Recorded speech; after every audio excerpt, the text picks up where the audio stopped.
Mukhtiar's mind was filled with intense dislike and negativity towards Manjit, which became the cause of Manjit's death.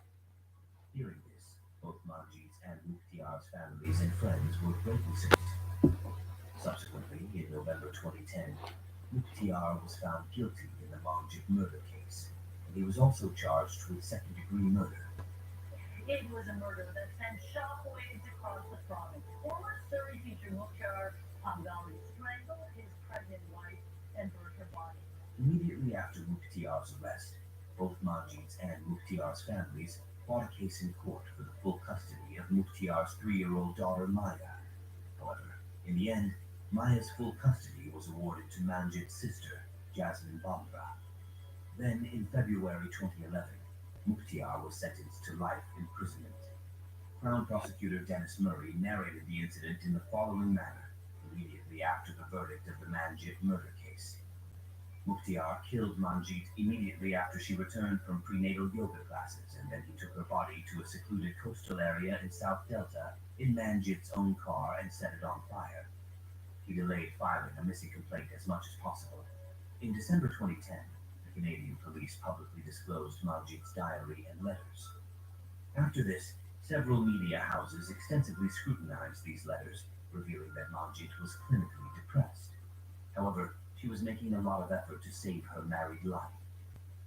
During discussions with media houses, a member of Manjit's family revealed that she had been struggling with depression since her first pregnancy. Mukhtiar not only killed Manjit, but also took 2 lives. He was so happy in his pregnancy. It's something that she had wanted for a long time. So with that, the Manjit Pangali murder case comes to an end right here. If you appreciate our efforts, like and share this video. If you haven't subscribed, do so now. Thank you.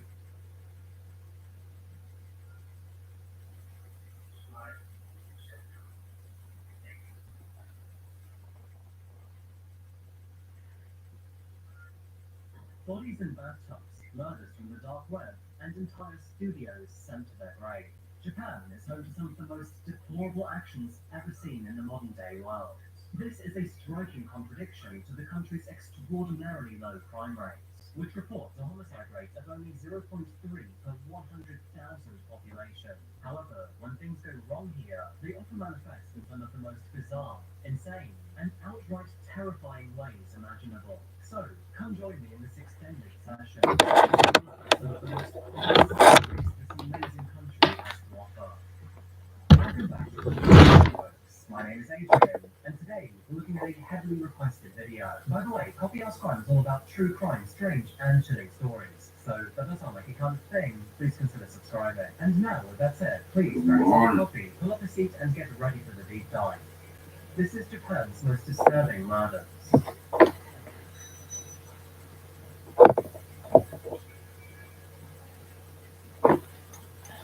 Welcome to Japan, folks, a country that seamlessly blends sacred traditions with cutting-edge technology. From steel monoliths such as Tokyo Tower and the internationally recognized Mount Fuji, all the way down to its 25,000 ontons and hot springs, and more than 100 million sushi eaten per day. Let me tell you, this country will never disappoint you. Much like life and death, Japan's iconic cherry blossoms symbolize fleeting beauty, which thereby reflects the nation's everlasting appreciation for impermanence. Renowned for its precision craftsmanship, culinary artistry, and cosmetica, Japan's cultural influence seems to extend far beyond its borders. Yet beneath its rather polite facade lies a complex one. Yeah, there we are. Good morning. How are you doing? So, this is work. Morning, Colin. It's a great number.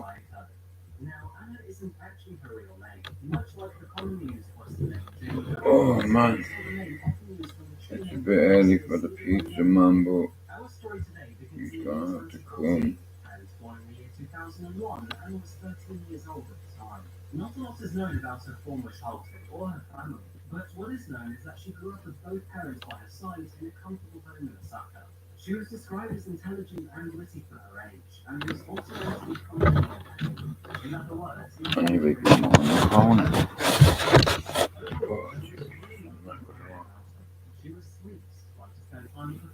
and was loved Need by to sleep, man. teachers described her as a clever girl with a very prosperous future. She likes to participate in ballet, and although she was only in her first year of middle school, Anna showed a significant amount of commitment by becoming a member of the student council.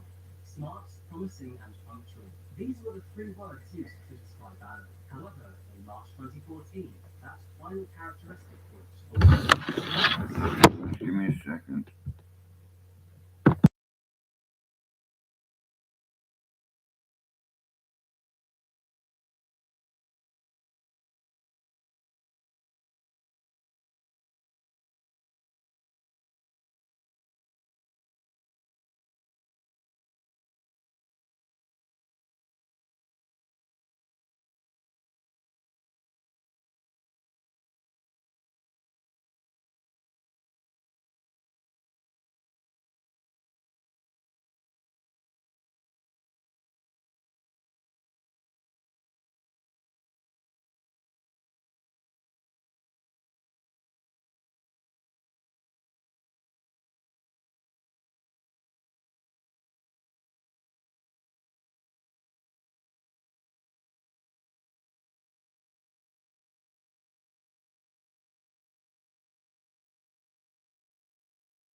I have to have you on mute there, bro. Sorry.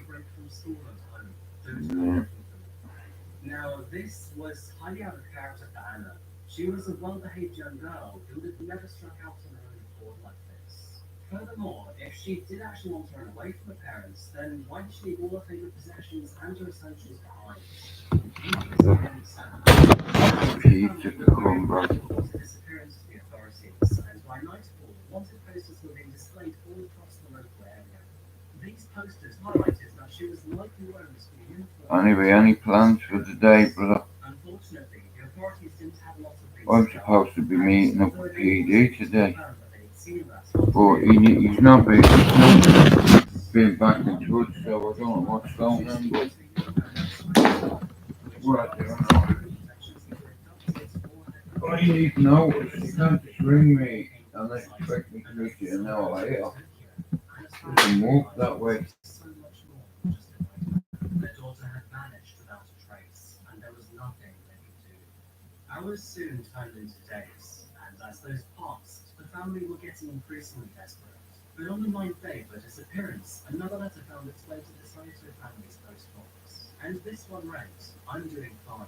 I apologize for causing so much stress. Don't look for me." Investigators intervened to analyze the letter's handwriting, and although it was confirmed to belong to Anna, its mannerisms did not match the way in which she spoke. It was therefore theorized that she may have been forced to write this. The stamp on the letter confirmed that it was sent from Chiba Prefecture, located 25 miles east of Tokyo. Local officers were assigned to look into it, but their efforts would ultimately be fruitless. And although the families hoped to receive another letter from Anna, their hopes would never come to fruition, because after this, Anna would go radio silent. And just like that, she disappeared.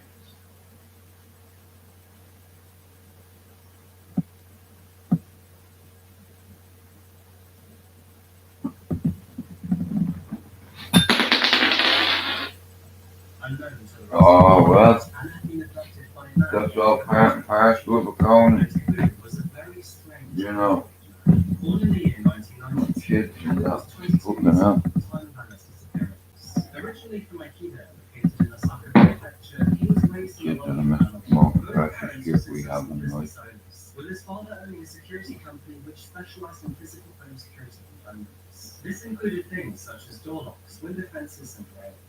Now, Kabu did very well in high school and was often ranked at the very top of his class. However, he was known to be quiet and didn't have many friends either. And in fact, he seemed to be quite obsessive over particular things, and sometimes came across quite creepy. He was even considered to be somewhat of a hikikomori and notaku. For reference, Japan refers to hikikomori as a form of severe social withdrawal, characterized by teens and adults who are extreme recluses and are often unable to work or go to school. Otakus are people who are obsessed with particular aspects of pop culture, such as manga and anime, and in Kabu's case, this was anime. Kaboo was ultimately very successful with his academics. He attended an aviation school in Tokyo before eventually moving to California, where he obtained his pilot's license from another aviation school. After graduating in September 2013, he then made the move back to Tokyo, where he undertook an engineering degree at Chuba University. While studying here, peers called him quiet, particular, and little odd, but as far as they knew, he was happy enough. But no one knew of his new, dark, and terrible secrets. And from March 2014 onwards, he kept 13-year-old Anna captive in his home.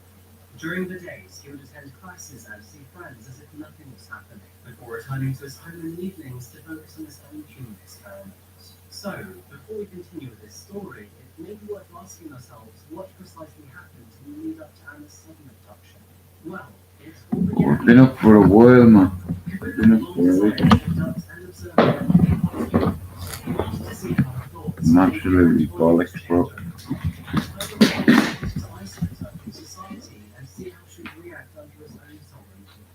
He started his plan by searching for the optimal place to find a victim, doing this through an internet-based mapping application very similar to Google Maps. This is how he found a city that fit his criteria, and the sucker seemed to be the perfect place for him to carry out the abduction.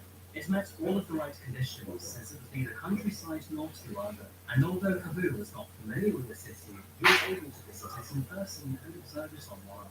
Now that the location had been selected, he drove to Osaka to scope the place and its victims out. This is when he came across Anna Saito. He noticed that she often walked home alone from school and recognized he could use this to his advantage. After following her, he decided to do some investigating, and after looking through the home's placards and various other items around the property, he learned of her actual name. It was 1 week later, on March the 10th, 2014, that he finally decided to kidnap her. It was a Monday, and at around 4 p.m., Anna was walking home from school, and this is when Kaboo approached her from outside of her own home. He tricked her into going with him by falsely telling her that her parents were getting divorced and that he was the family's lawyer. And furthermore, he was willing to take her to both of her parents, who were supposedly waiting for divorce. Since Kaboo knew Anna's full name, she unfortunately believed her man's story and therefore agreed to get into his car. However, instead of going to an office, he then drove 40 miles from his home to his own home in Chile. It was at this stage that Kaboo had a new and very different story to tell her. He now claimed that her parents were actually planning on killing her. The family was supposedly married. They wanted to fix this by cutting out. Oh man, pizza. Yeah, it's good minding the kids. You know, they're great fun, yeah, you know.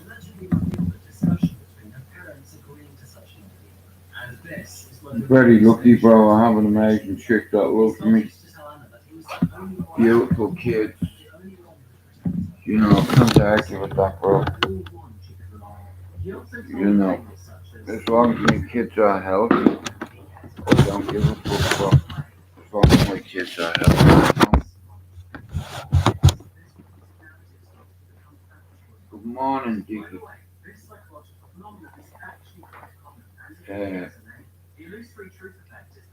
No, I used to love fighting.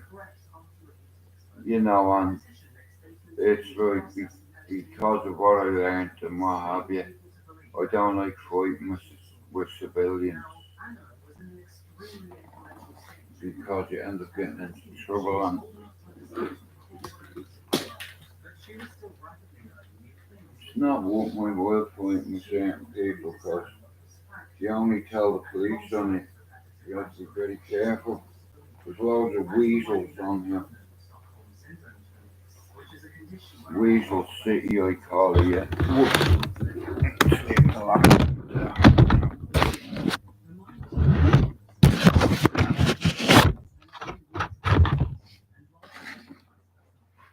Oh, Jesus. Good morning to you, son. Anyway. Yeah, like I said, man, I'm just gonna fucking do what I need to do and see how it goes. You know, you can't beat this in the morning. 5,000 of my men are out there in the freezing mud. 3,000 of them are bloodied and cleaved. 2,000 will never leave this place. I will not believe that they fought and died for nothing. What would you believe? They fought for you. I've seen much worse. It was brutal and cruel, dark. You just need to Very much so. How are you?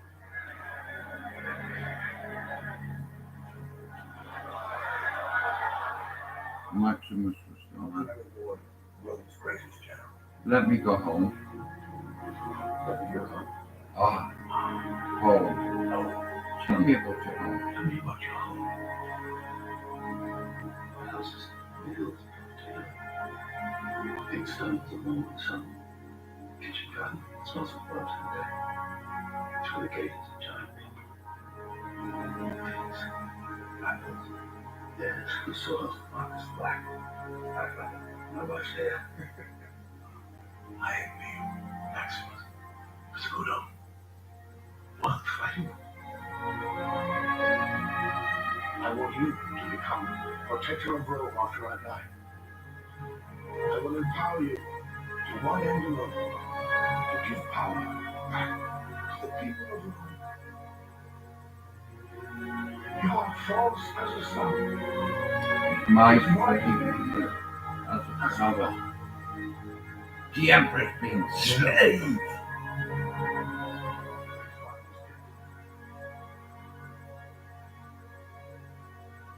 Maximus, please be careful that wasn't a good. The Emperor's been slain. The Emperor's had a beautiful process. Right until dawn. He's executed. Will you swear me? Swear me. Promise me that you will look out for my family. Your family will meet you in the afterlife. Your family will meet you in the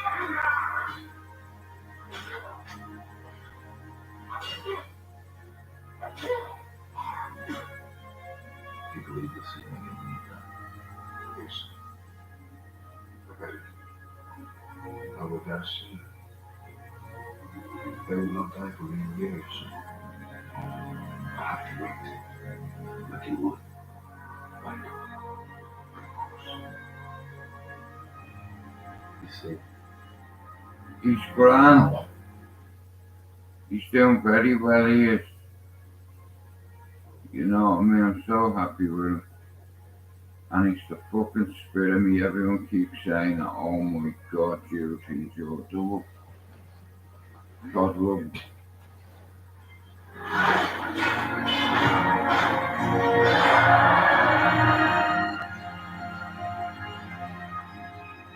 I know who I have to kill, so I kill. That is enough. He's doing very well.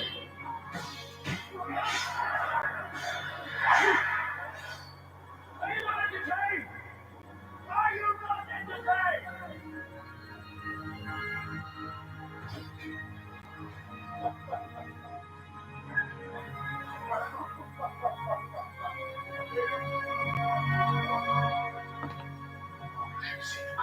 I love that bit, I do.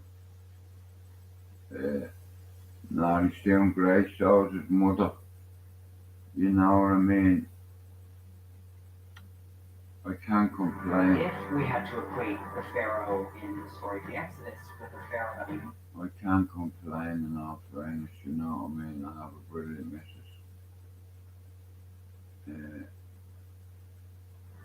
if we had to equate the Pharaoh in the story of the Exodus with the Pharaoh that we know from Egyptian history, it could pop. So, this is either a very shallow. But yeah, he's doing very well. If we had to I'm gonna equate watch the Pharaoh a thing called Testament Stories of Moses.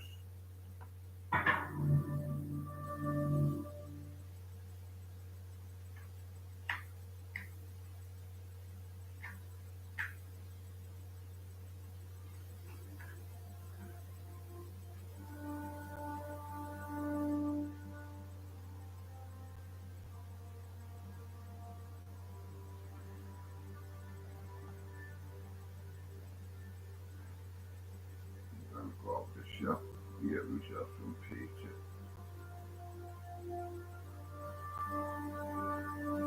Fancy now pizza. Today, What can I do? and tomorrow. Yesterday I done 8 hours. I done an 8-hour live. It's like, I'll be able to phone my YouTube out, so I'll have to wait tomorrow, and then I'll pay the 20 odd pound, and I can bring a few people on my panel then.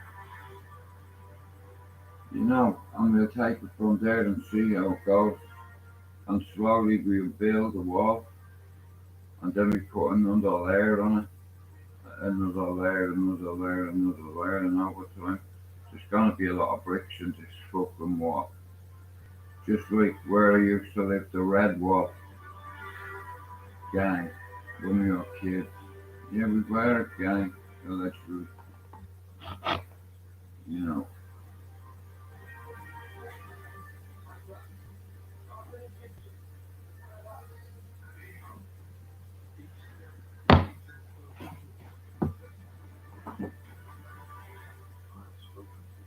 Morning, Rob.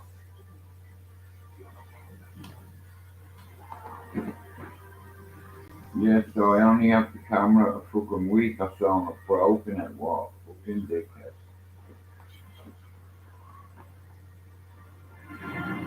Messenger of God.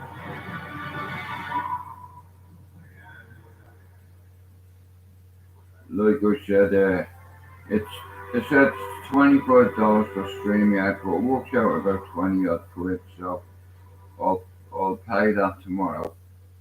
That means then I can bring 10 people on my panel. Now, I'm not saying I'm going to bring 10 mad bastards on my panel, but what I'm going to say is I'm definitely going to bring 5. And that's the aim. I want the girls to get involved as well. I know I'm a fucking idiot, bro. I dropped it by accident. And you know the part that opens with the screen, it's cracked, so I'm going to have to get it fixed. I'm fucking wounded, man, just when everything started to go right. But like I said, I've ordered a new phone. It's a proper YouTube phone. And the battery life in it is 17 hours. You know, I had to get the right one, so I'm gonna use that for when I'm out and about in the travel.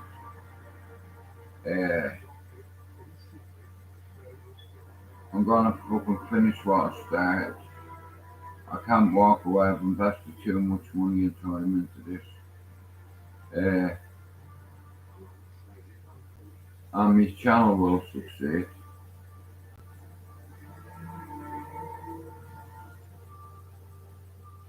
Fuck off, bro, I know, yeah.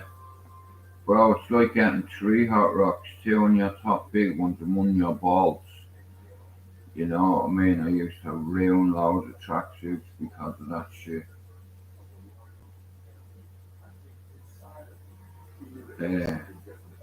But I'd fuck up a picnic. But it's nice to see people are starting to support me. One of the mysteries that's wrapped into this story, and it's also partly a story about Moses' discovery. Bro, you ain't even funny. You're trying to fucking cheer me up or what? I know. He's right though. He's not wrong, Rob. You know. But no, listen, guys. Like I said, it's taken many years to get here, and I'm so grateful. Yeah, I'm grateful. I'm grateful I woke up today. You know, I'm really grateful.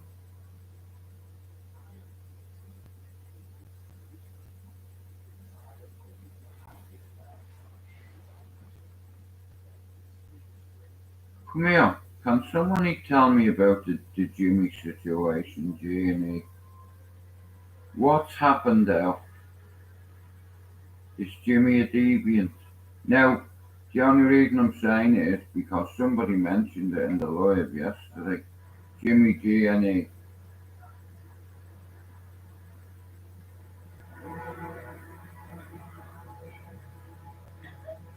Let him go.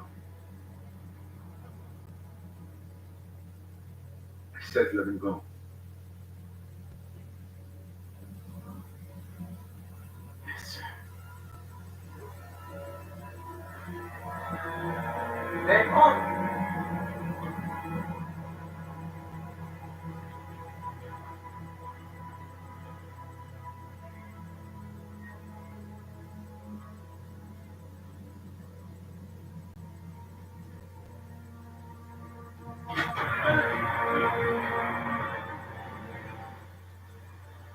I don't even know what he's doing.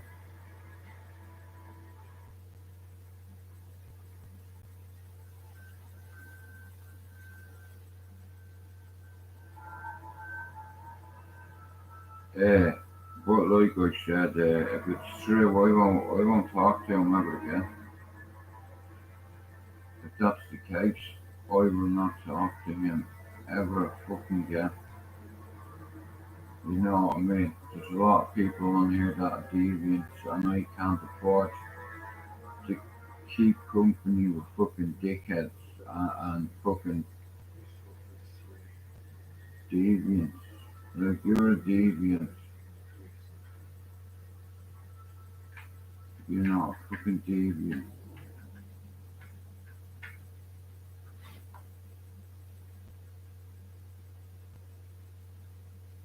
No, Jimmy J&E, grass is non-exposed. Like, I'm a bit surprised at that. But if he's guilty, I know one thing, I will never, ever, ever, ever, ever, ever speak to him again. They are the company I keep, and I despise those kind of people. You know, I despise people like that. You know, Judeo-Christian Islamic tradition, in that he appears in all three, is accorded honor as a prophet in all three. no, well, if anybody accuses you of that, the one thing you fucking don't do, you know, is act like a fucking dick. I have no time for sex offenders. No, I'm not saying that's what he is, but a lot of fucking people on there have gone to Thailand. You know what I mean? They live over there, yeah. Fucking, you know, because he fucking embarrassed himself in the UK. You know, embarrassed himself.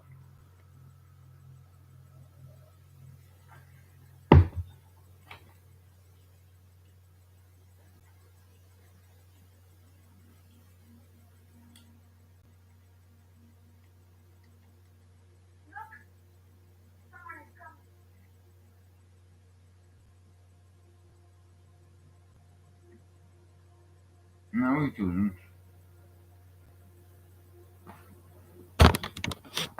Conan, you don't live in fucking China there. Cause I wouldn't be fucking too impressed, mate. You know what I mean? I can't afford to have fucking people like that in my life. I'd be disappointed if Conan. Brilliant, good news. Fuck off, Robert. Don't be doing that. You know,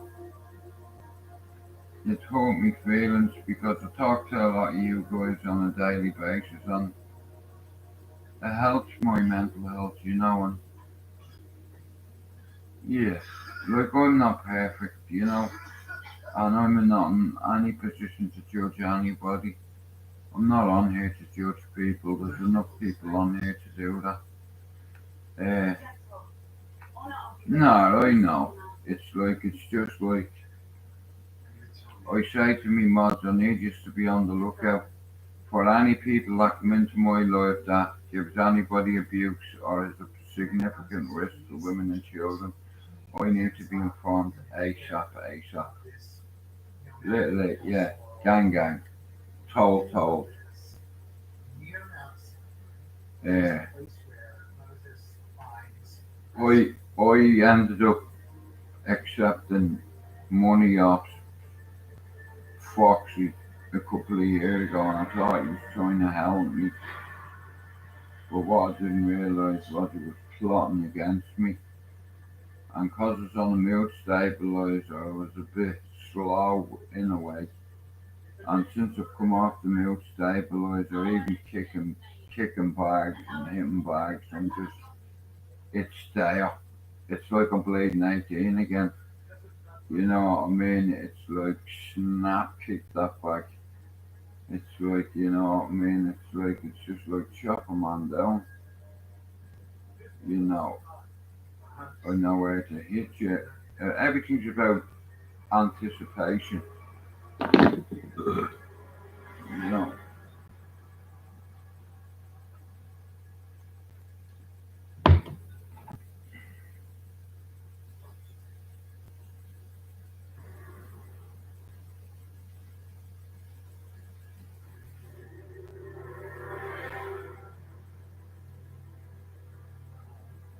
But yeah, it's too early to bleed and knock at people's door for pizza. You know what I mean? But it's looking that way. Women themselves could see and notice as something special because they accepted how they recognize and distinct qualities of strength. Yeah, now, Julie. Morning, Swan. How you feel? That's a fun story where that's a Yeah, so I'm waiting for pizza. You know what I mean? I ran out of pizza. No, you're right there, Swan. You didn't answer me question last night, you fucking Sunderland making fuck. Would you feel comfortable coming on a panel, Swan? To talk about Swan likes his football and UFC and boxing, so like I said, they're the only three things you need. Come on, my panel. To be a football enthusiast, a boxing enthusiast, and a UFC enthusiast. Well, in all three, I'm like an analyst in a way because you know what I mean. It's like when I see the formation of the team, I can tell what kind of game it's gonna be. When I had a brain aneurysm, something crazy happened to me. I started seeing things in pictures and videos. And since I've come off the MS, a lot of memories that I suppressed have come back.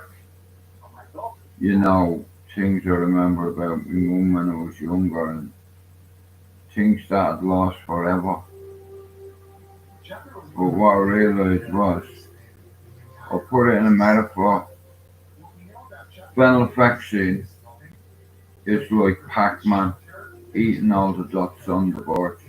And the dots are in your brain. And them antipsychotics, they shrink your brain cells in a way. And they suppress them. And for 2 decades, you know, I couldn't love again. I couldn't fucking whatever. It's like,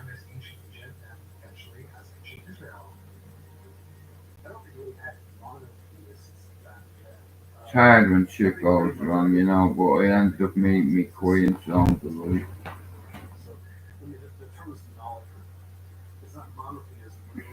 No pineapple, no. Fuck that. I'll take it off and eat it. You can't beat a bit of pineapple now here. I love me for I love a bit of pineapple in all fairness. You know what I mean? Get that machete out, chop the stalk off. Yeah boy, chop the stalk off. Well, you wagwan boy. Cut off the stalk. You heard me. You heard. Alright. Irie. There's a few yardies around here, that's what they call me, Irie. Yes, Irie. Wagwan big dog, you good red. Say nothing, done.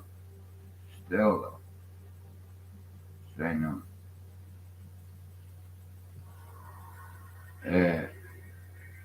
Like I said, I've been very, very active the last few days and I'm gonna pay for the StreamYard. Now I already have 5 people, right? But I need another 3. But they have to be solid. You know, I can't pick mods that are in people's lives, giving people's abuse and all that stuff. I learned the hard way when Stevie Billon stabbed me in the back. You call me brother and then stab me in the back. Fuck you, mate. I'm not your brother.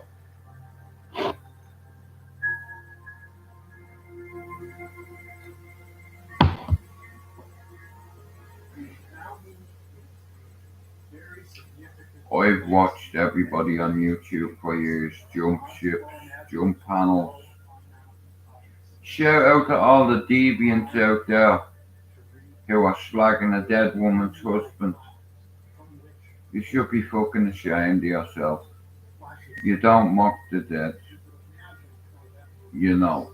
Why don't you pick on a man, you fucking cockney cunt? You know what I mean? I'd split your face in two. And I'd meet you any fucking time you wanted, mate. And you'd get tuned in. Do you understand? And I don't fuck about or miss. Do you understand? Fuck alleged. Everybody around here will tell you I can fight. I don't like it, but it's an occupational hazard. It's been that way most of my life, so you think I'm gonna change now?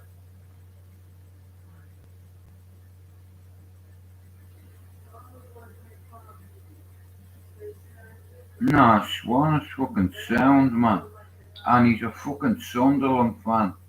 That's another reason why I wanted him to come on. You know, he's a big footy fan. He likes the UFC.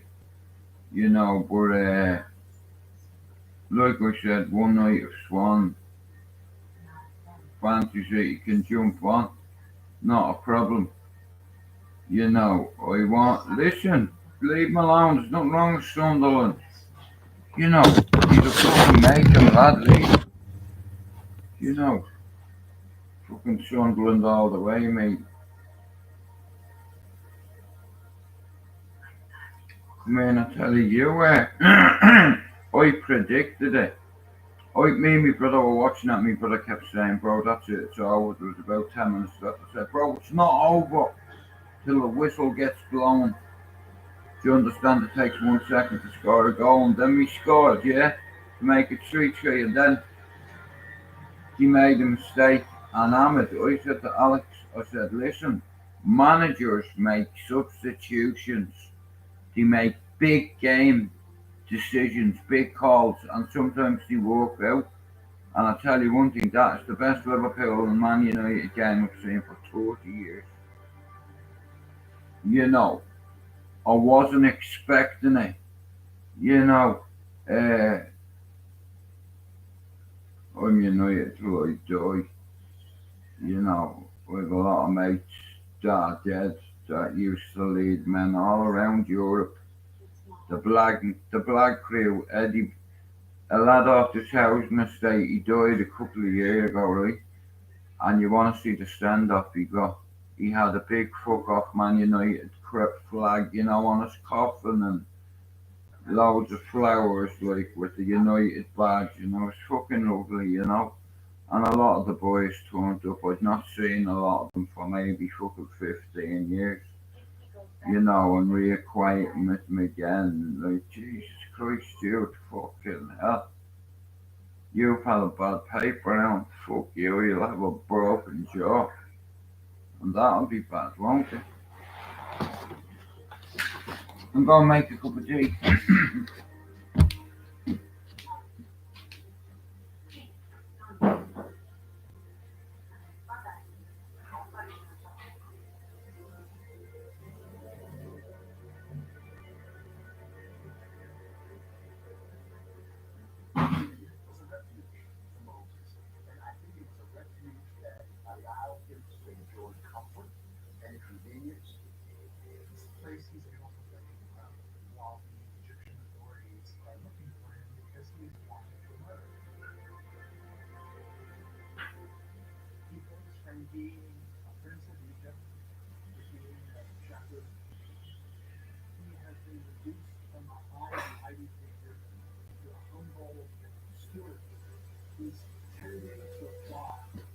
Guys, give me a second.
Just making a cup of tea.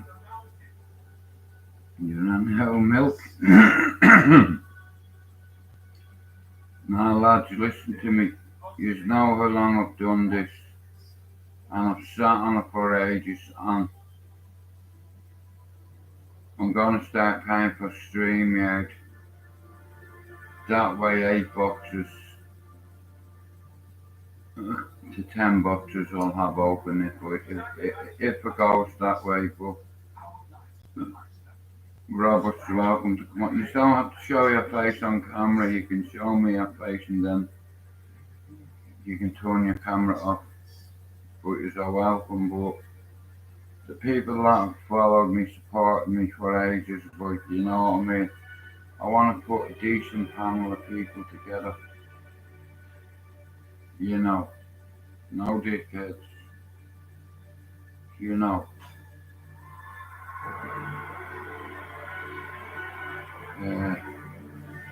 But today we're gonna have fun regardless. A lot of people wanted to see me fall down and fail on the arch. But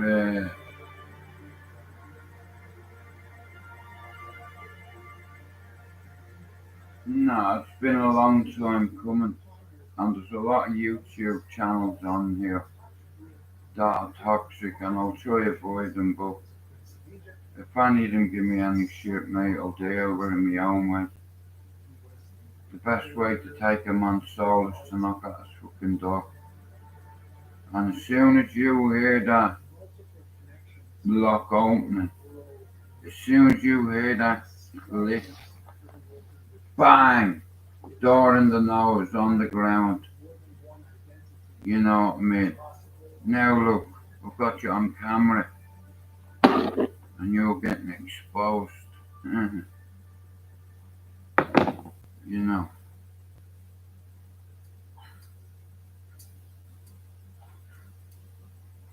One to the eyeball, one to the nose. Man don't care about your postcode.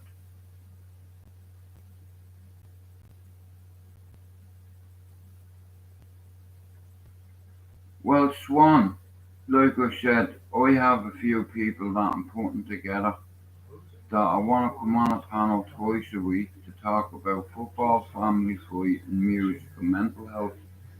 You're a Sunderland fan. You know, I don't know any Sunderland fans. It's like, I'm a United fan, Colin's a Liverpool fan. You know, it's like, I'm sure Robert's a Liverpool fan. But I could be wrong, but my point being, I've been around the circuit a few times, and it's like, I want to start bringing people on to talk about mental health, addiction, therapy, recovery, you know, and about coping strategies.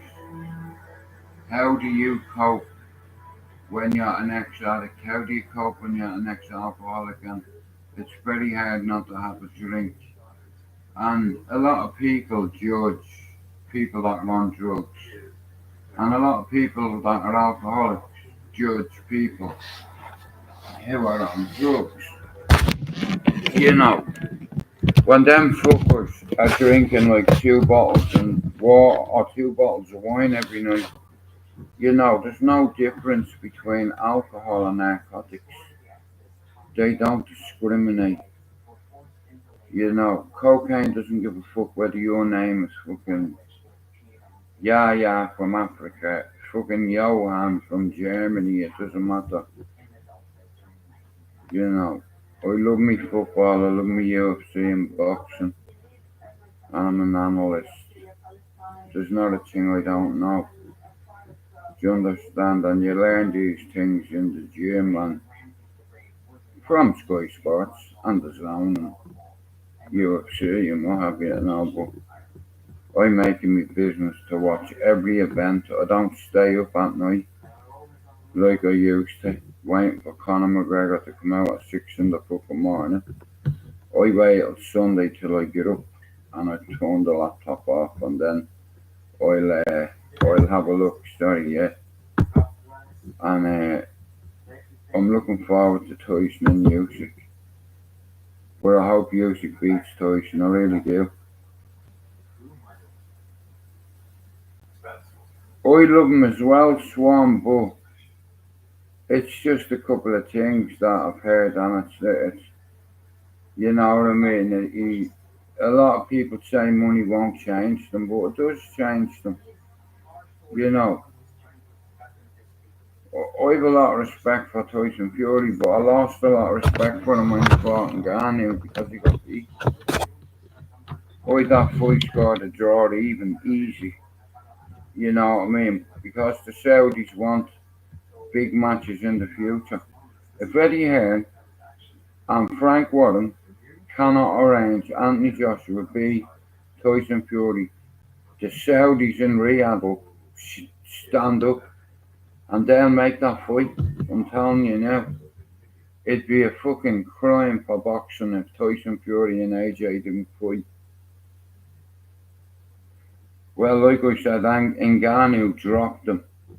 AJ went out there the first round, cracked him. He took a 9. You know, he was seriously hurt. And I don't think he had enough time to recover. And then when Anthony Joshua came out, he walked straight forward and threw a straight jab right into the face, mate. Boom, connected. That's you on your back, mate. You know. But like I said, I like football, fighting and family, and I like talking about those 3 subjects. Conan, I need a new logo for the channel, bro. If you're not busy and you get a chance today, tomorrow, the next day, if you could put one together for the channel, I'd appreciate it. Football, fighting and family. Like Conan's last thing for the channel was 6. He had a shamrock on it, and in it he had on the 3-leaf clover, and one of them was a squirrel, a seagull, and a football. Let me get my tea, guys.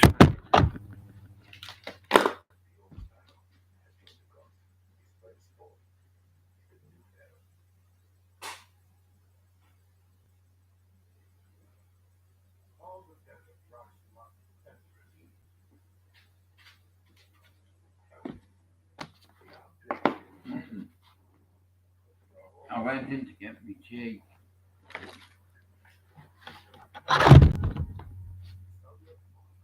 No, listen, I like engaging. I love fighting. It's one of my favourite things in the whole world. And you know, I watch all the boxing, all the UFC, all the events, all the fucking embedded, all the road to UFC, fucking, you know. And I've been doing this fucking way before Conor McGregor come into the UFC.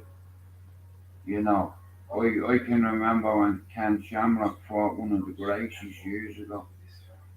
You know, and the Gracie name, like fucking, you know, Hoist Gracie or whatever, there's loads of them. And it's Gracie Jiu-Jitsu, isn't it? It's like I said, it's very hard to grapple with fucking, wow, we just cut the ghost name, such. Yeah, but I like talking about football and fighting and family, you know.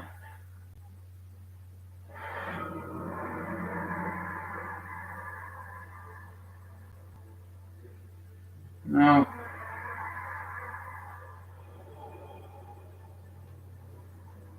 Well, yeah, like I said, to be the best at what you do, you have to beat the best, you know, fight the best. And the best way to prepare yourself for a good caliber fighter is by training with world champions. You know, me and Mark have been around world champions for half of our life. You know what I mean? You just stick to the game plan, but when you get cracked, everyone's a G till the word spread. Everyone's a tough guy until you get punched in the face. And then you realise you've made a big mistake. Don't get me wrong, I've fucked up my hands and my elbows, my knees, my feet, I've chronic arthritis and all four of them because of the damage to my hands and to my knees and to my feet from kicking, you know. And like I said, I remember sparring this kid one day and I didn't want to spar him. I told the gaffer, hey bro, I'm not comfortable sparring this kid. You know what I mean? Because his fucking defences are shocking. His guard's too low. I keep telling him to put a high guard up and he's not listening to me. Well, make him listen to you, Jude. You know, so.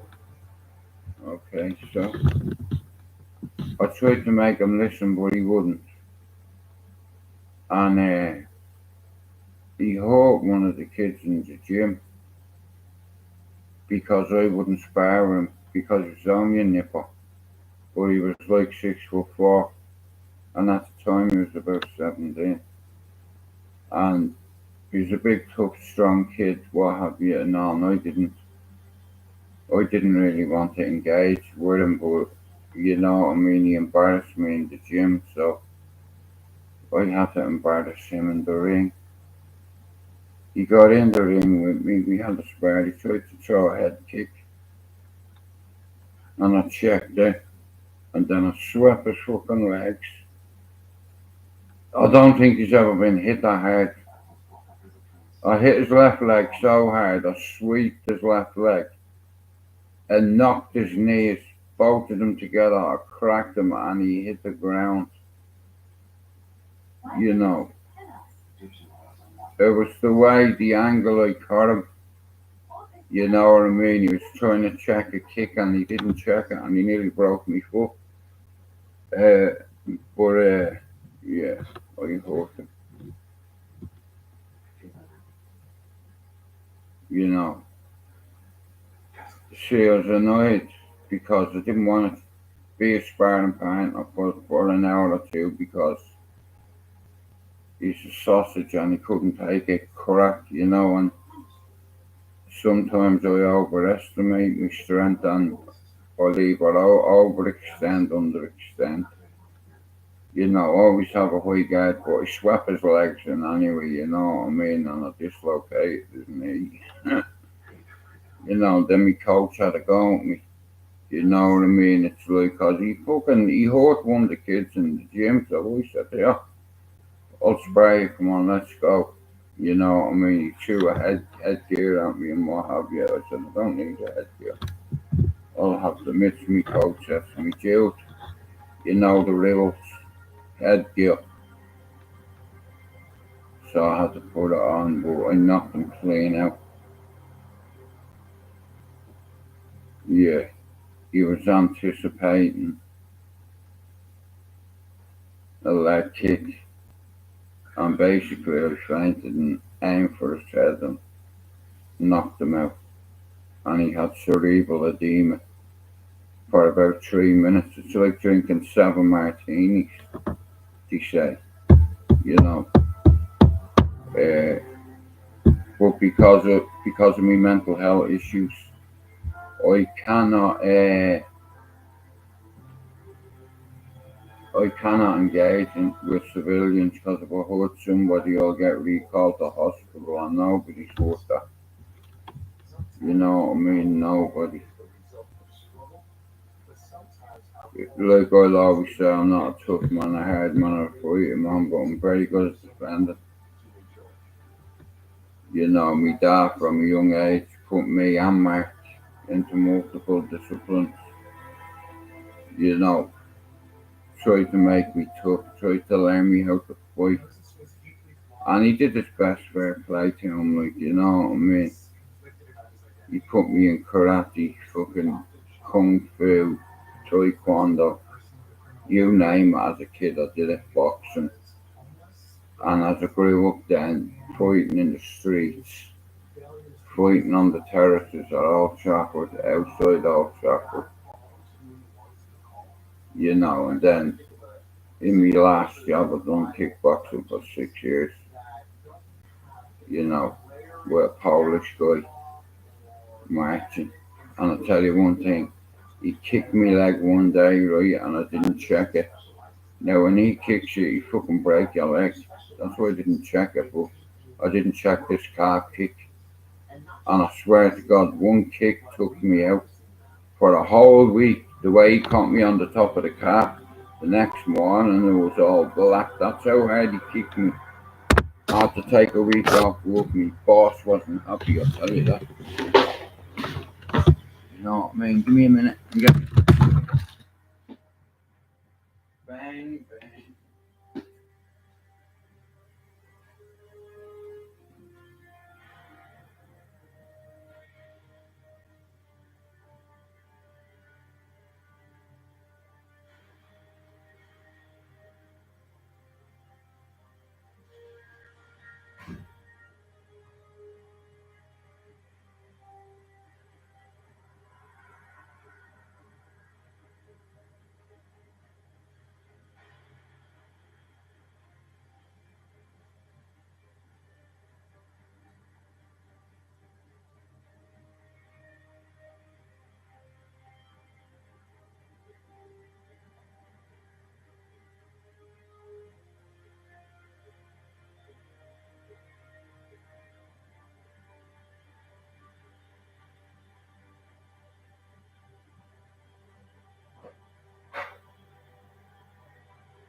Oh.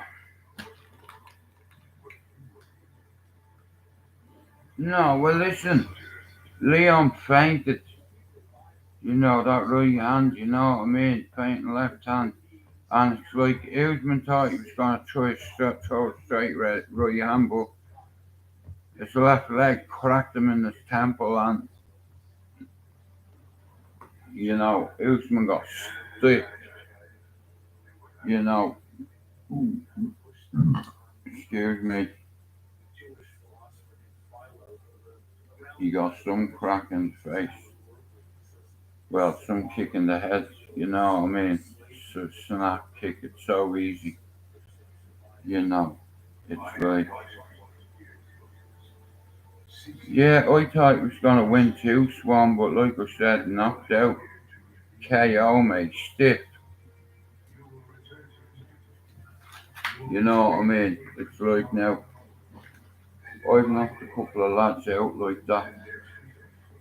You know what I mean? And I fucking got a fright, you know what I mean? Like, I remember years ago, I was working in this particular job I have you, and after work, I went training and I was sparring with this lad, and I kicked him in the head, and he hit the ground and he started convulsing.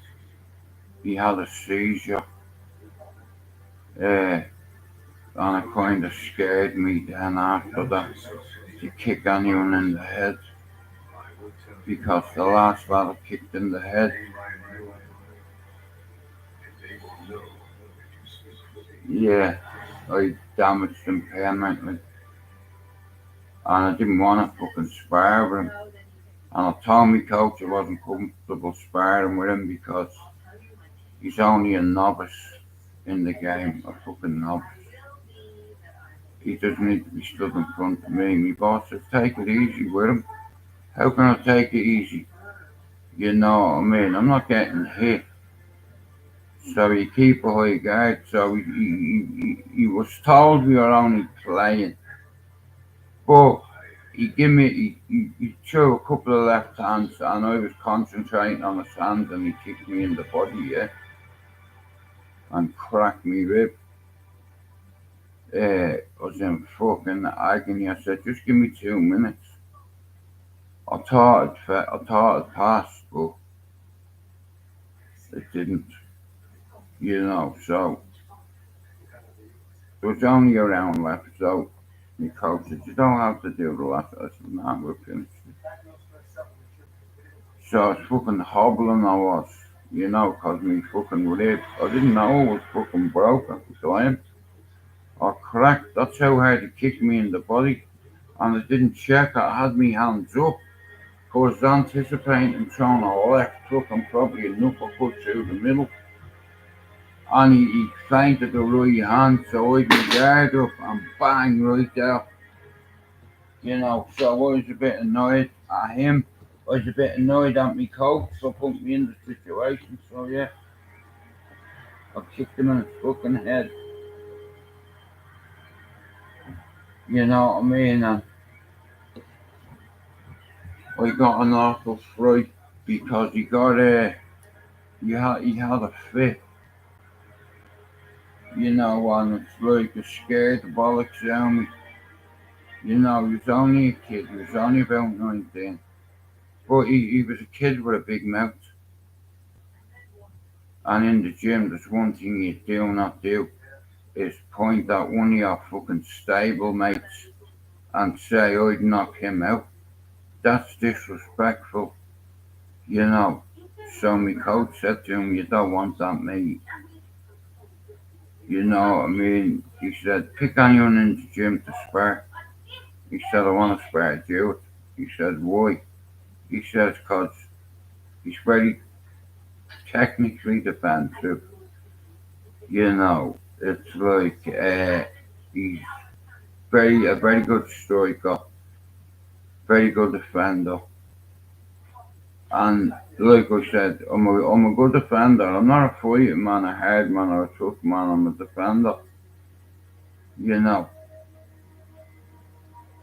And I kicked a lad in the head once, and he had a seizure. And I'm afraid to kick people in the head now. Don't get me wrong. I'm in a street fight, mate. I get in it. It's easier for me. You know what I mean? My feet don't hurt as bad as my hand does. Do you understand that? It's damaged, like, see there? It's all collapsed there. It's all collapsed. I break my hands, and my feet, and my knees, and my elbows. You know.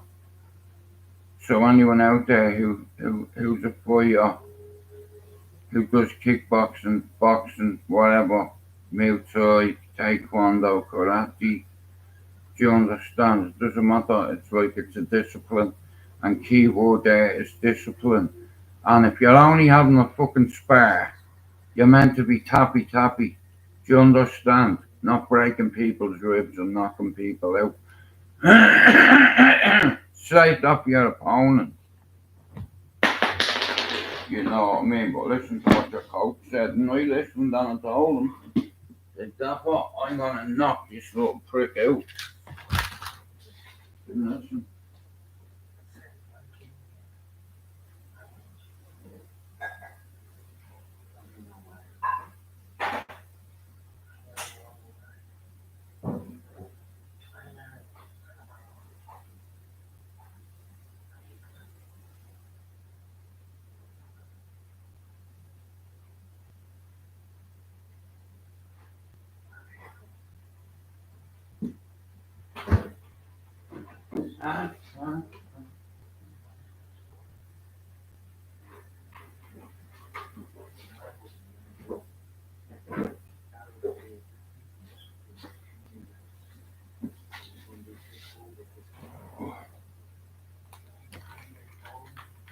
No, Leon, you just stick to the game plan. You know what I mean? Stick to the game plan that we've worked on. But what happens is sometimes if you underestimate your opponent, you'll know where you stand within the first round because he's coming out to take your head off, which I want him to do. And if I can make him angry, I'll do it. Because you make mistakes when you're angry and your defenses are all over the place. So a lot of men have inferior complexes, and I insult your height, or your sister, or your coach, purposely because I know I'll fire you up and you'll be angry. You'll run at me, and I'll just chop you with one crack into the side of the head. You know, I'll anticipate you as you're running forward. I will anticipate myself down a 180 and kicking you in your face sideways like a donkey. Spin kick you in the fucking head, mate. And I have 2 or 3 good ones left in me. Like I said, as a kid, I loved breakdance. Do you understand? I used to love it. Doing headstands, spinning on my head, doing cartwheels, all that shit was easy. You know what I mean? And if you can dance, you can fight. If you can skip, you can dance. Do you understand? Homeless in America, good morning, sir. How are you doing?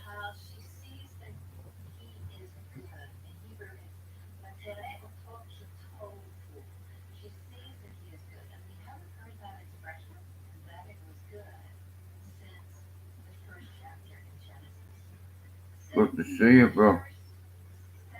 I like people from different countries coming in and saying hi and what have you. Hi and bye.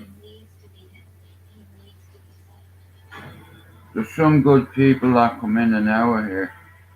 2 a.m. It's 8:45 here, friend. You know.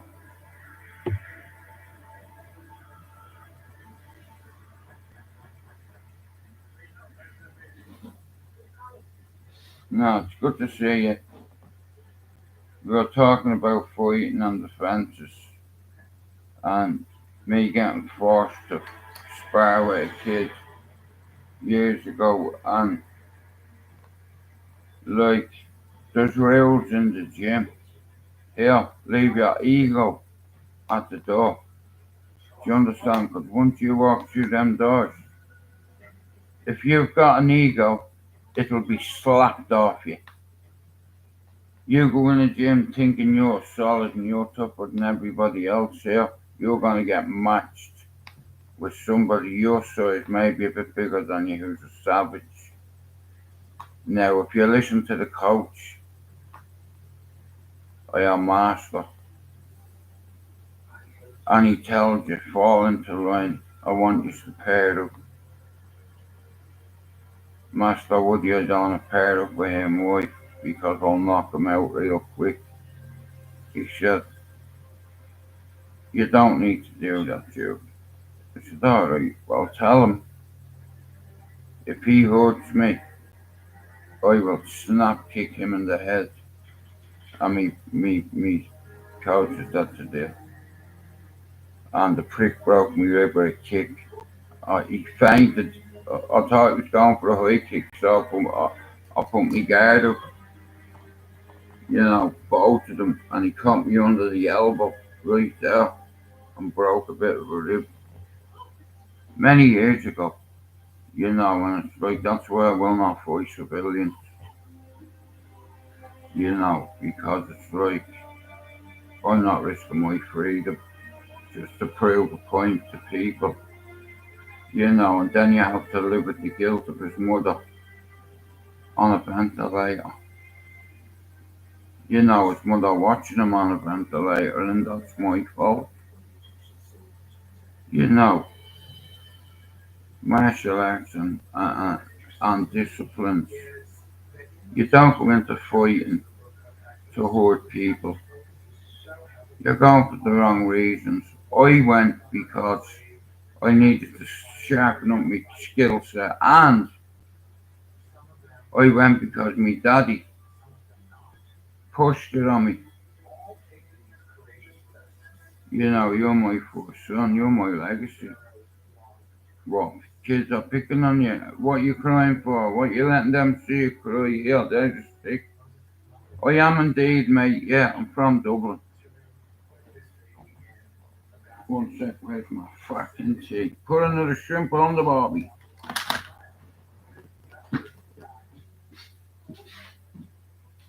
I hope there's just somebody somewhere who isn't horrible. And that figurehead that they find this baby. Put another shrimp on the barbie. Colin, fuck him. Conor McGregor, he's a prick. You'll do nothing. He's a fucking dickhead. But everyone says money wouldn't change them. But what if you've got over 300 million in your bank? Is that going to motivate you to come back to UFC to get punched in the face and to have your fucking bionic leg cracked? Well, listen, I'd sooner be broke and safe than rich and dead. Like this whole YouTube game over a period of 6 to 7 years, I've spent thousands on props, gazebos, books, phones fixed, repairs, expenses. If I go making content, I have to pay to travel. I don't drive. Khabib is my favourite fighter of all time in the UFC.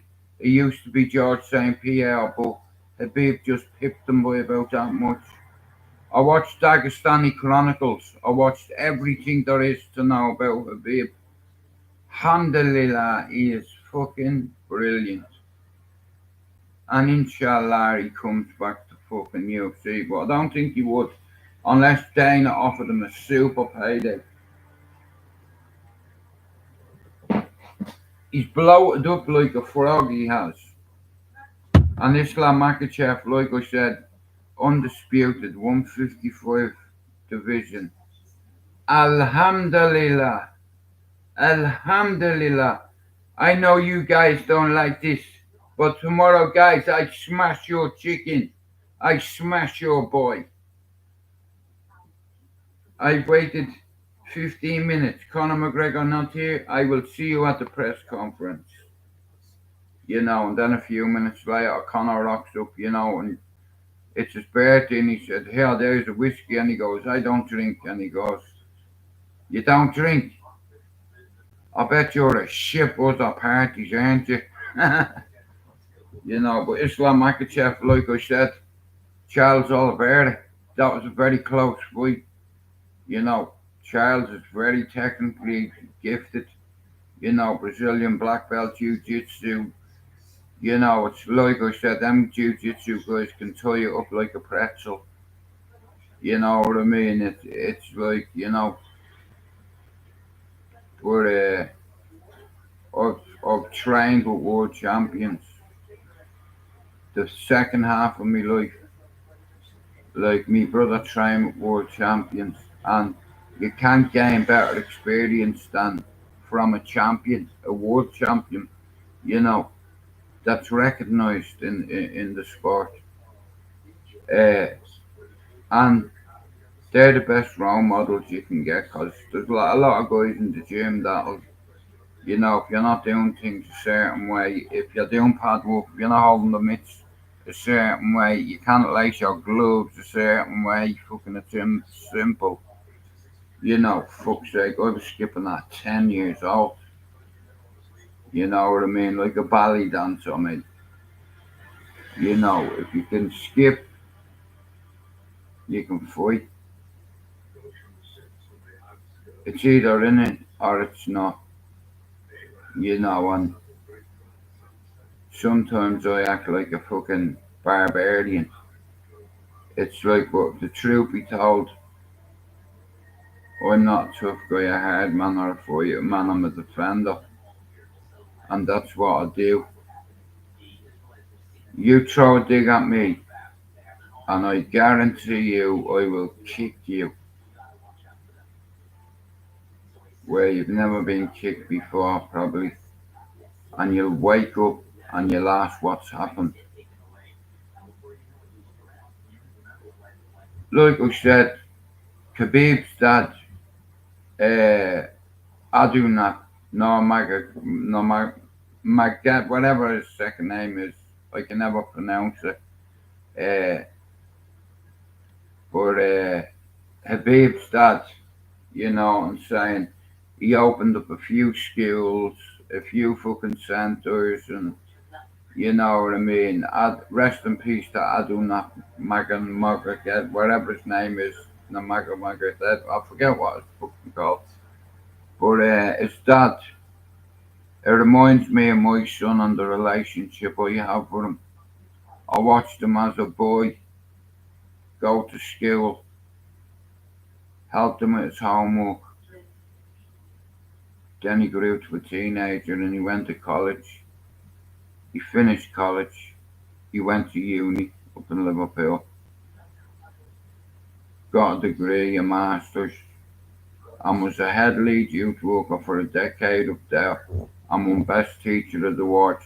Best Teacher Award twice in a row up in Liverpool because a lot of the kids that he deals with are dysfunctional.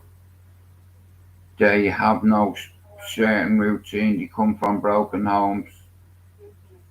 And I can relate to that where your dad comes in drunk or full of drugs and beats the shit out of your mother, you know, and then he takes it out on you and then your mother leaves and runs out of the house and leaves you there and like my dad rock bottomed me through a table, like a glass one. He was drunk and he smashed everything. I was in the corner. I was. He was at the fucking a fruit bowl at me mum with loads of fruit and the glass went everywhere and I was I was terrified of me dad, you know. But every time he hit me mum, very brave. My uncles used to come and kick his ass, you know.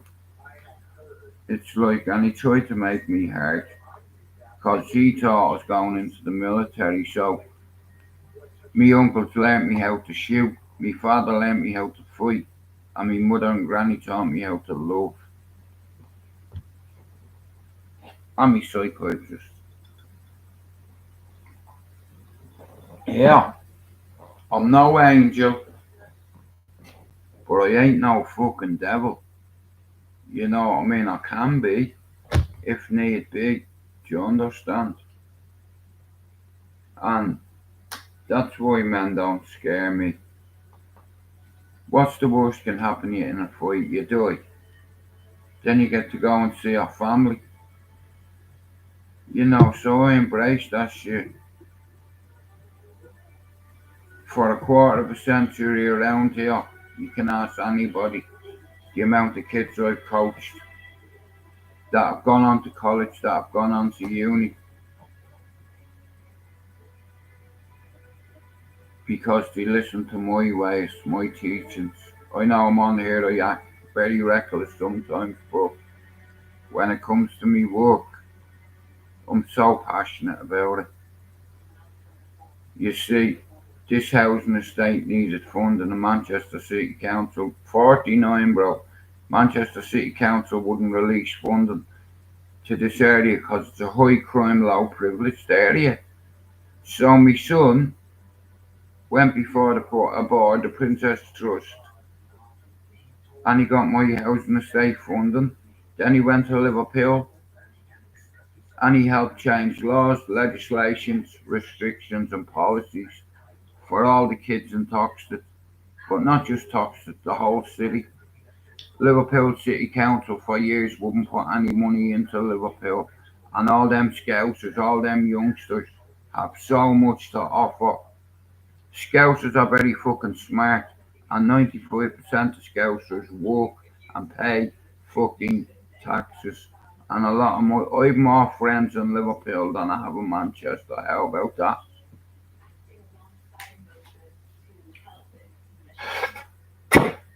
Yeah, here.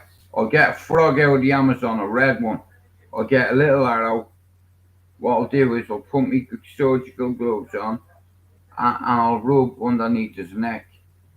And it's like a pheromone. The skin starts going wet. You get your little arrow, you rub it on top and the other side. And as soon as you spear an animal, the poison starts to work. And they're dead within seconds. You know. You hog. Bro, he's coming towards you. All you can hear is bushes, bushes, bushes. These fucking things run at you and bite you. Get up out of that, a rap of a shock on the head. Yup, you're not biting me, you pig fuck. I want a micro pig for the midget. But there's shit everywhere. They're worse than babies. My son pissed on me the other day for the first time. And I was like, raw. You know.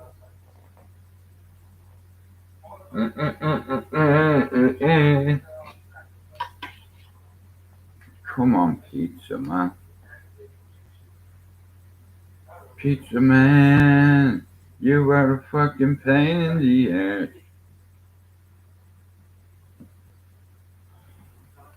But nah, like I said, I'm on here to share awareness about mental health. It's like, and I've shared me message with over 600,000 people in 1 year on all my socials.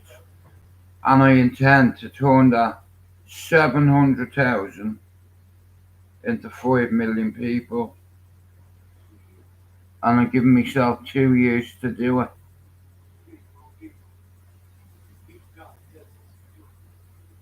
You see, some of my friends have been asked to do interviews with people over the years, like Yowza, like Ian Gibbons, and here they don't speak to nobody. But guess what?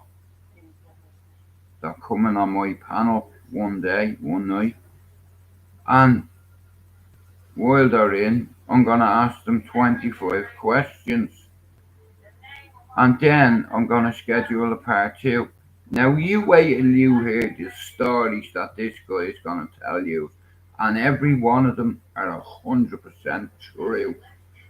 Now, if he mentions me, I want you to forgive me, yeah. Oh, before I had me kid, I was a different fella, so I'm gonna bring someone on that knows me proper, that can tell you about my past and tell you how tough a kid I was. Yeah. I was the only one that had the balls to take a job in the asylum, and all my mates said, no, fuck that. You have to take risks to be one of the boys. Do you understand? But what happens when you're one of the top boys? What's next? You know, what the fuck is next?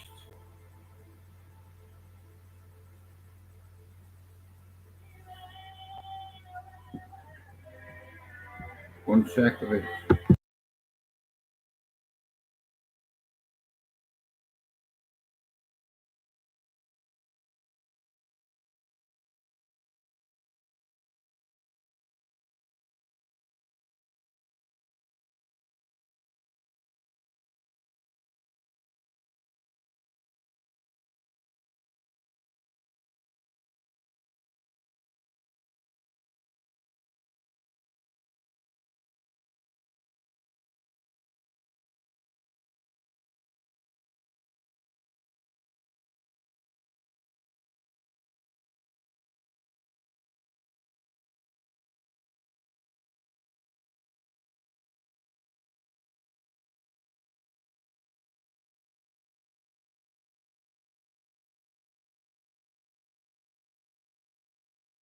Right, let's open the windows.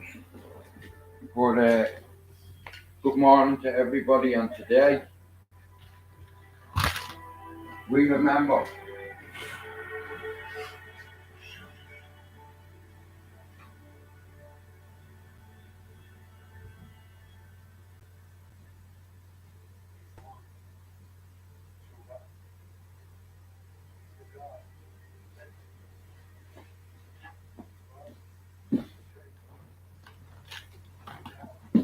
anyway,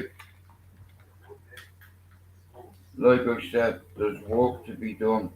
Like I said, if you're new to the channel and you're coming in, I'd appreciate it if you say hello, get involved with the chat, give me a number from 1 to 10, 10 being your best mood, 1 being your worst.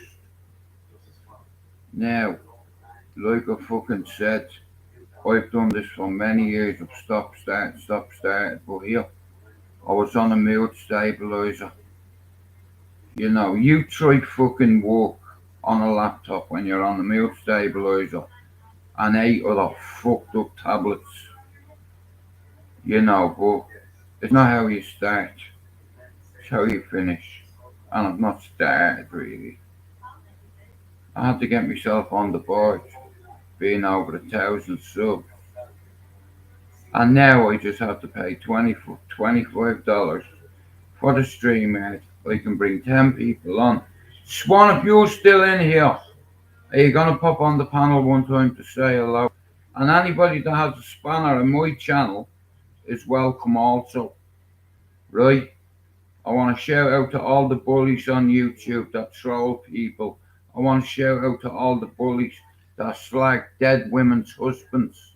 I want to shout out to all the scumbags who mention a man's dead mother, children and partner. You know, that's a fucking violation from where I'm from. And see, in Dublin, if you insult someone's dead mother, missus and kids, you're getting a fucking bullet. Do you understand? And that's the rules of engagement in my old city. Do you understand? You insult someone's dead mother, you're getting fucking hurt. And it could lead to you getting shot. And now look what you've caused. Your sister's come out the door, giving it loads, and I have my sister there. And she headbutts your sister and grabs her by her hair and starts banging it off the wall. And you try to put your hand on my sister and I'll snap kick you. I don't miss. You know, it's been a job for years.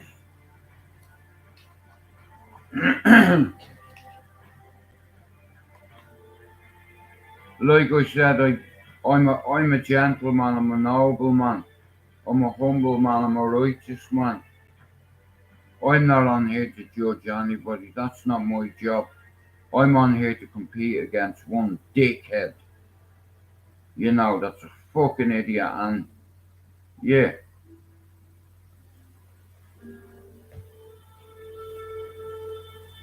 See, I have self-control.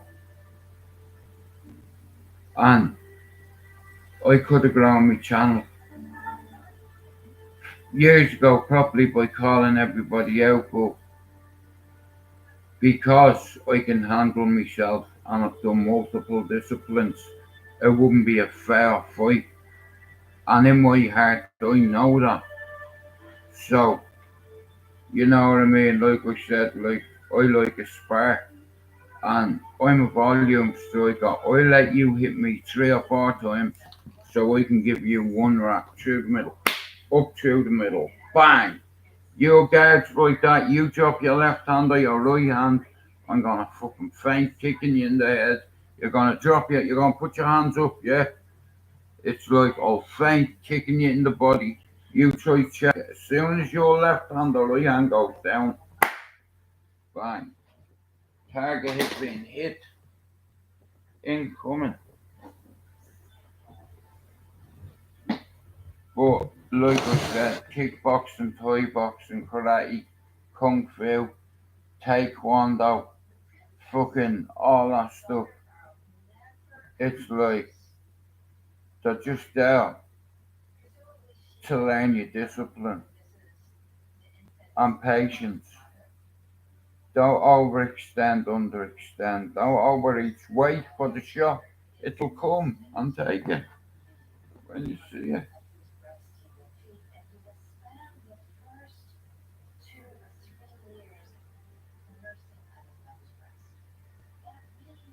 But guys, I'm probably going to end the live, but I'm back in a little bit. I'm just going over the shop, yeah? Wait, hang on. Just let me see first what's happening. I'll go to the shop now in a minute.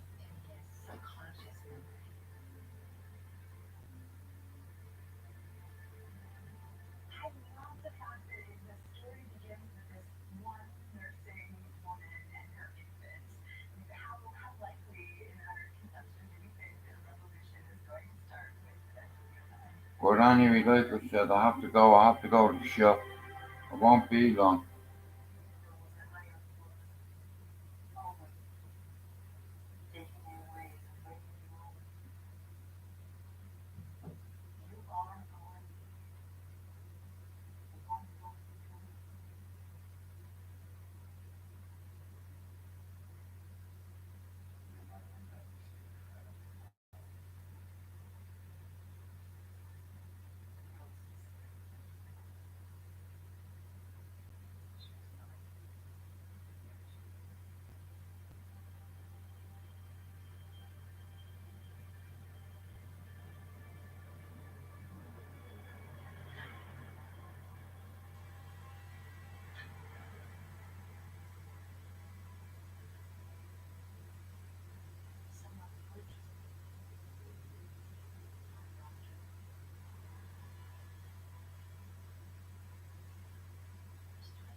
Right guys, I'm gonna end the live and I'll be back in a while. Take care.